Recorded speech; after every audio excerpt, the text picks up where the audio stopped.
নমস্কার প্রিয় দর্শক বন্ধু গুণগ্রাহীরা, আমার ছোট্ট ইউটিউব চ্যানেল কনকের কথাগুলিতে আপনাদের সকলকে সাদর আমন্ত্রণ। আমার এই ইউটিউব চ্যানেলের প্রতিবেদন আপনারা ফেসবুক পেজেও দেখতে পাবেন। আপনাদের কাছে অনুরোধ যে আপনারা আমার ইউটিউব চ্যানেল সাবস্ক্রাইব করুন, লাইক করুন, কমেন্ট করুন। এগুলো করতে গেলে হয়তো আপনাদের একটু সময় যাবে, কিন্তু তাতে আমাদের একটা সুবিধা হয় ইউটিউবারদের, যে তাদের প্রতিবেদন আরো বেশি বেশি লোকের কাছে পৌঁছায়। আপনারা যারা আমার এর আগের প্রতিবেদন দেখেছেন তাদের সকলকে ধন্যবাদ আমাকে সময় দেওয়ার জন্য। আলাদা আলাদা করে আর আমি কাউকে ধন্যবাদ জানালাম না। প্রিয় দর্শক, আজকে আমি এমন একটা জিনিস নিয়ে এসেছি যেটা ফলে আমি নিজে তো গর্বিত বোধ করি, আপনাদেরও সকলের গর্ববোধ করা উচিত বলে আমার মনে হয়। কবি মাইকেল মধুসূদন দত্ত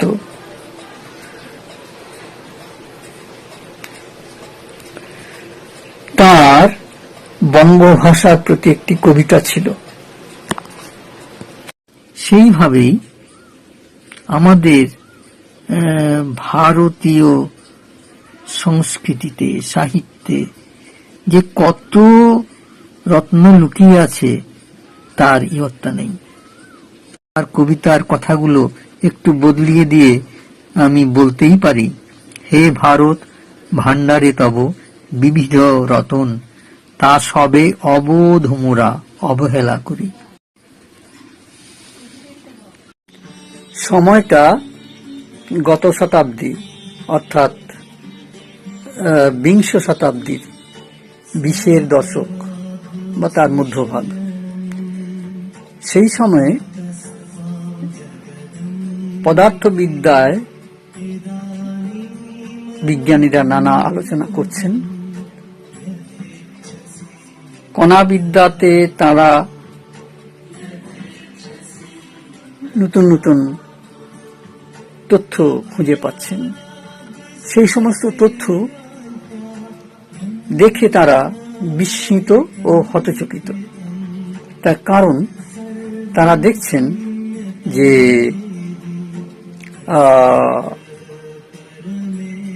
এই পদার্থের কণাগুলি, এই কণাগুলির ধরন ধারণ, ব্যবহার নিউটনের ক্লাসিক মেকানিজম দিয়ে ব্যাখ্যা করা যাচ্ছে না। তাই তারা নতুন পদ্ধতির খোঁজে ব্যাপৃত। 3 বিজ্ঞানী, ওয়ার্নার হাইজেনবার্গ, আরউইন শ্রোডিঙ্গার ও নিলস বোর এই কণাদের মধ্যে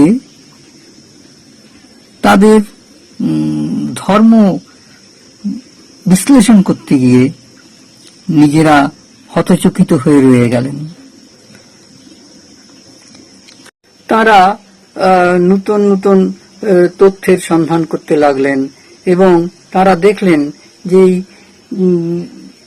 তাদের এই কণাগুলির সমস্ত আচরণ সঠিক ব্যাখ্যা করা যাচ্ছে না এবং তাদের অস্তিত্ব অনেক সময় তাদের কাছে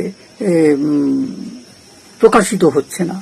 এর ফলে তারা বিভ্রান্ত ছিলেন।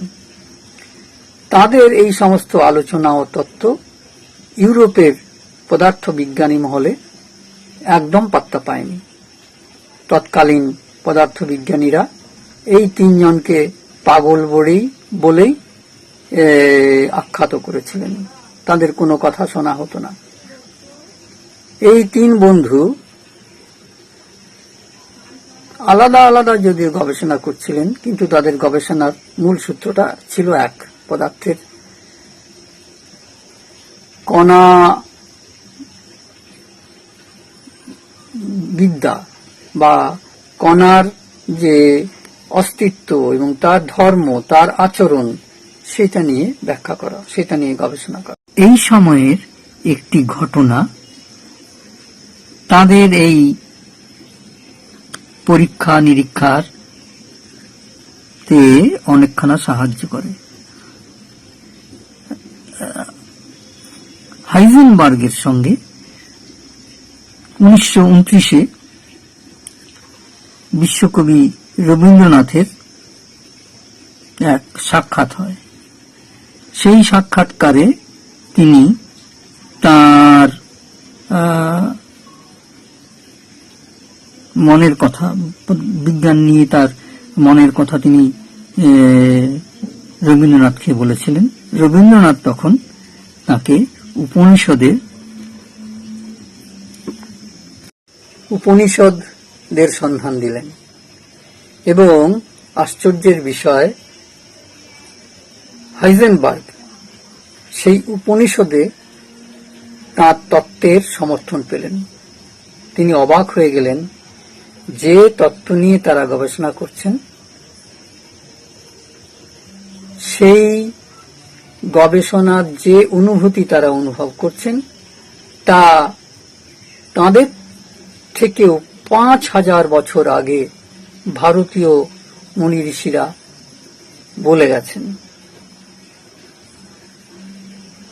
আনন্দিত হয়ে হাইজেনবার্গ শ্রয়ডিঙ্গার এবং নিলেস বোরকে এই তথ্য জানালেন এবং তারা নূতন উদ্যমে কণাবিদ্যার বিভিন্ন সূত্র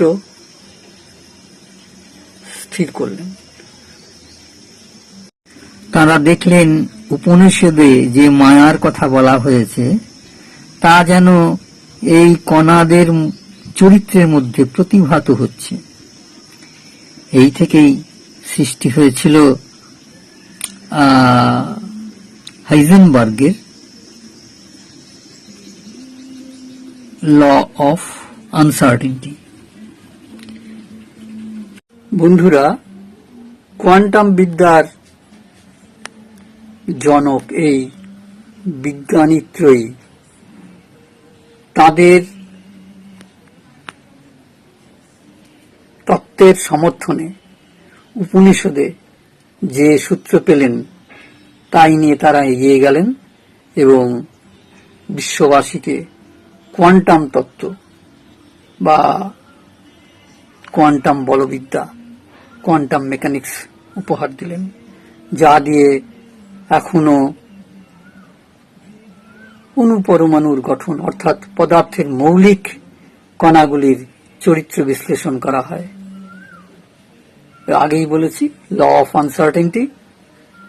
আমাদের যেমন শাস্ত্রে আছে সবই মায়া, এই আছে এই নেই, সেই রকম এই কোয়ান্টাম তত্ত্বেও নাকি সেই রকম। তাই বলি, কত যে মণিরত্ন রয়েছে আমাদের ভান্ডারে, আমাদের সাহিত্যে, সংস্কৃতিতে, তার খোঁজ আমরা রাখি না। নিলেস বোর, শ্রয়ডিঙ্গার, হাইজেনবার্গ এরা প্রায়শই বলতেন যে যখনই তাদের মনে কোনো সন্দেহের উদয় হয় তখন তা নিরসনের জন্য তারা উপনিষদের আশ্রয় নেন। ভারতীয় সংস্কৃত সাহিত্যের মধ্যে থেকে তারা সেইগুলো খুঁজে বার করার চেষ্টা করেন। বন্ধুরা, প্রিয় দর্শকেরা, আজকে আমি আমাদের পুরনো যে ঐতিহ্য তার কথা আপনাদের তুলে ধরলাম। আপনাদের এই ভিডিও কেমন লাগলো অবশ্যই কমেন্ট করবেন। কমেন্ট করলে ভালো লাগে, শেয়ার করবেন, লাইক করবেন, সাবস্ক্রাইব করবেন। সাবস্ক্রাইব করলে আগেই বলেছি অনেকের কাছে পৌঁছানো যায়। একথা হয়তো অনেকেই জানেন বিভিন্ন রকম, তবুও এই কথা পৌঁছলে সবার কাছে বিভিন্ন ভাবে আরো অনেক ভালো হয়। আমাকে এতখানি সময় দেওয়ার জন্য ধন্যবাদ। পরে আবার দেখা হবে।